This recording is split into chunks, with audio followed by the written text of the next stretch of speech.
मंडळी नमस्कार. देवदत्त मोरे DM आपल्या यूट्यूब चॅनलवरती तुमचं स्वागत आहे.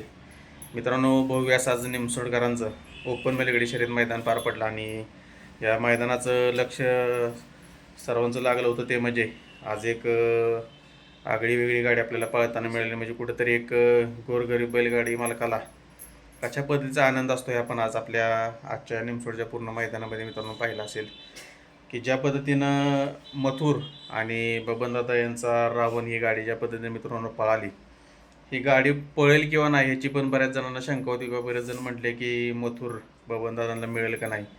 तर मित्रांनो, राहुलदादांचा शब्द हा शब्द असतो हा प्रत्येक वेळेस त्यांनी सिद्ध करत आल्याने प्रत्येक गरीब बैलगाडा मला ज्यावेळेस विचारलं जातं की तुम्हाला कोणाबरोबर पाहिजे, त्यावेळेस ते उगाच म्हणत नाहीत की आम्हाला राहुलबाईंच्या मथुरबरोबर पाळायचे. कारण राहुलबाई म्हणजे राहुलदादा यांनी जो शब्द दिला तर तो पूर्णच करतात आपण प्रत्येक वेळेस बघत आलो आहे. बबनदादांना देखील अशा पद्धतीने मित्रांनो दादांनी शब्द दिला होता की तुमचा कोणताही नंदी असू द्या, जर तो पळणारा नसला तरी त्याच्यासोबत वचेकीला आपण मतला पळू असा शब्द दिला होता आणि तो शब्द पूर्ण केला. सुंदर अशी गाडी मित्रांनो आज तिन्ही फेरे पळाली आहे. द्वितीय क्रमांकाची मानकरी आज ही जोडी मित्रांनो ठरली मथुर आणि रावणची. आणि या निमसोड मैदानामध्ये प्रथम क्रमांकाचा मान संघर्ष होता बुलट आणि निमसोडकरांचा सर्जा या गाडीनं पटकावला आहे. त्याचबरोबर तृतीय क्रमांकाची मानकरी गाडी ठरली कोरेगावकरांचा दोन्ही खांदी पब्लिकनं पळणारा भवानी आणि निमगावकरांचा सावकार या गाडीनं 3 नंबरचा मान पटकावला आहे. पण या पूर्ण मैदानामध्ये मित्रांनो सगळ्यांचं लक्ष मथुरा आणि रावणच्या गाडीवरती होतं आणि ज्या पद्धतीचा आनंद बबनदादांच्या चेहऱ्यावरती होता ते आपण प्रत्येकाने मित्रांनो मैदानामध्ये पाहिला असेल.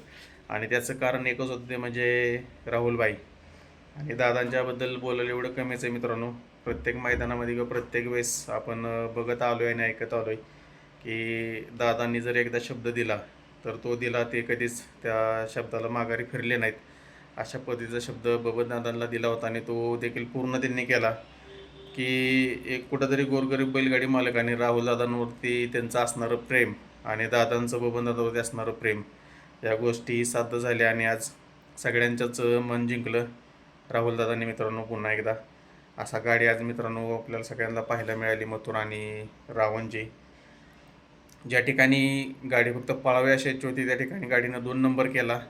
असा अजून याच्यापेक्षा मोठा आनंद मित्रांनो दादांसाठी आणि राहुलदादांसाठी आणि बबनदादांसाठी पण नसणार आहे.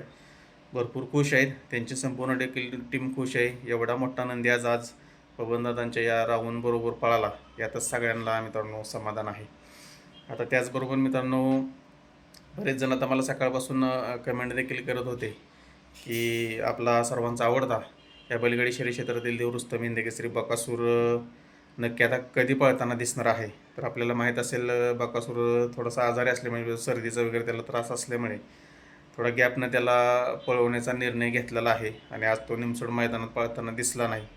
तर मित्रांनो आपल्याला माहीत असेल एक सुंदर असं मैदान की ज्या मैदानाची आता सगळीकडे मित्रांनो चर्चा होते, असं सोन्या 50 केसरी मैदान येत्या 9 तारखेला मित्रांनो पार पडणार आहे.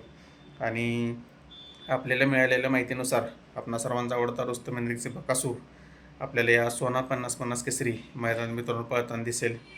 गुरु शिष्याचा जोड आहे मित्रांनो. कुठंतरी गुरुच्या नावानं या ठिकाणी मैदान आहे सोन्याच्या नावानं आणि बकासूर नक्कीच त्या ठिकाणी पाहण्यासाठी येईल. स्वर्गीय पंढरीशेठ फडके यांच्या स्मरणार्थ आणि माननीय जयकुमार गोरेभाऊ यांच्या मार्गदर्शनाखाली भव्य आणि दिव्य असं एक बैल मैदान सोन्या 50 केसरी हे 9 ऑगस्ट रोजी मित्रांनो दहिवडी मुळीकवस्ती फाटी तालुका मान जिल्हा सातारा या ठिकाणी पार पडते. आणि आपल्याला माहीत असेल मैदानाची बक्षिसं देखील भव्य स्वरूपाची आहेत. आगळे वेगळे उपक्रम आहेत. पर्व 3 आहे मित्रांनो, याच्या आधी 2 पर्व झालेत. जवळपास 60 बैलगाडी मालक या मित्रांनो मैदानामध्ये गोलास पात्र ठरणार आहेत. फायनल असेल, क्वार्टर फायनल असेल, मेगा फायनल असेल आणि याच मैदानापासून क्वार्टर फायनल मेगा फायनलची जी प्रथा म्हणून आपण ती सुरू झाली आणि कुठेतरी गोरगरीब बैलगाडी मालकांना या ठिकाणी गुलाल मिळू लागला. असे 60 बैलगाडी मालक या मैदानात गोलास पात्र ठरणार आहेत. त्याचबरोबर जवळपास लॉट या मैदानाचे कधी पडणार आहे तर आत्ता मिळालेल्या अपडेटनुसार जवळपास 600 गाड्यांची नोंद झालेली आहे. अजून एक 300-350 गाड्यांची नोंद झाली तरी काही हरकत नाही. 8 तारखेला आपल्याला या मैदानाचे लाईव्ह लॉट पाहायला मिळणार आहेत आणि ज्या पद्धतीनं बक्षिसाच्या स्वरूपामध्ये त्या ठिकाणी आयोजकांनी सांगितलं होतं की प्रत्येक बक्षीसदात्याला एक टी व्ही मिळणार आहे. तर त्या टी व्हीच्या बाबतीत जरी बरेच जण म्हटले की टी व्ही नक्की कोणता देणार आहे.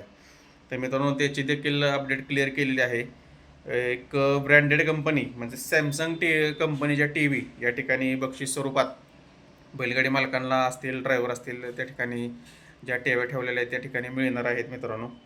चांगल्याच कंपनीचे टेव्या आहेत आणि सोन्या 50-50 केसरी मैदान हे कशा पद्धतीचं होत असतं आपण पाठीमागील 2 सीझनमध्ये बघत आलो आहे. त्याच पद्धतीनं हा सीझन देखील म्हणजे तिसरं पर्व आहे. याच्या आधी 2 पर्व झालेले आहेत. असं राहुल आप्पांचं नियोजन आयोजन देखील त्या ठिकाणी जबरदस्त असतं आणि बैलगाडी मालकांना 100% त्या ठिकाणी पारदर्शक मैदान मित्रांनो खेळायला मिळतं. जर अजून तर कोणी या 50-50 केसरी मैदानामध्ये नोंद करायचं बाकी असेल तर लवकर मित्रांनो नोंद करून घ्या. थोडीशीच नोंद बाकी आहे. त्यानंतर कोणत्याही बैलगाडी मालकाला नोंद या ठिकाणी करता येणार नाही. त्यामुळे लवकर नोंद करा आणि आयोजकांना सहकार्य करा. धन्यवाद.